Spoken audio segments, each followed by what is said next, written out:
আসসালামু আলাইকুম, welcome to Faiza mom USA. আশা করি সবাই ভালো আছেন, আল্লাহর রহমতে আমরাও ভালো আছি।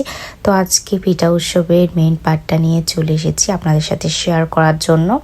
তো এখানে 2 রকমের চিপ ছিল, আচার ছিল, এরপরে নারিকেলের পুলি ছিল, তেলের পিঠা, এরপরে ডিমের পিঠা, এরপরে পান্তুয়া, পাটিসাপটা, চিতই পিঠা, বাফা পিঠা, এরপরে ছিল আপনার পুরি, রোল, সিঙ্গারা, মোয়া, এরপরে ছিল আপনার ঝিনুক পিঠা,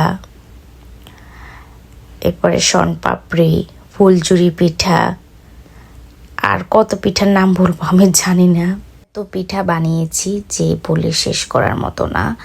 আর কি বলবো, নিজেরা যখন দেখেছি সব কিছু ডেকোরেশন করার পরে নিজেরাই অবাক হয়ে গিয়েছি যে মাশাল্লাহ আমরা কি করলাম, এতগুলো পিঠা আমরা বানিয়েছি। মানে আমরা অবাক হয়ে গেছি, মানে একটা পিঠা মনে হয় এখান থেকে আমাদের শুধু কিনা, আর যত রকমের পিঠা আছে সবগুলো পিঠা আমরা বানিয়েছি। আর টুকটাক চিপস, আচার, ঝালমুড়ি এগুলো কিনে এনেছি।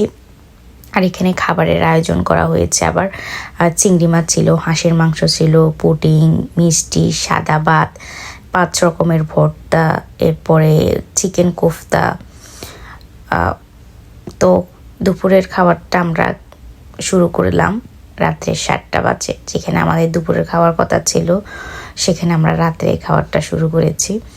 তো এগুলো সাজাতে, টেবিল সেটটা নিজেরা সাজগোজ সব কিছু করতে গিয়ে আমাদের মানে লেট হয়ে গিয়েছে। তো আমরা বাসায় প্রায় 12:30 পরে আমরা বাসায় এসেছি।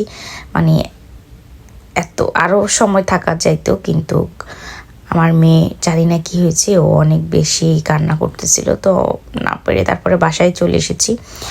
তো এখানে খাবারের আয়োজনগুলো কেমন লাগলো আপনাদের কাছে অবশ্যই কমেন্ট করে জানাবেন। আমরা কি কি পিঠা এখানে করতে পেরেছি বা পারিনি অবশ্যই বলবেন। আর আমাদের যে পিঠাগুলো মনে এসেছে আমরা সেগুলো পিঠা বানিয়েছি। কিছু পিঠা জানি না মিসিং হয়েছে কিনা, তো আমাদের পক্ষে যতগুলো সম্ভব হয়েছে আমরা ততগুলো পিঠা বানিয়েছি। তো সবাই ভালো থাকবেন, আল্লাহ হাফেজ।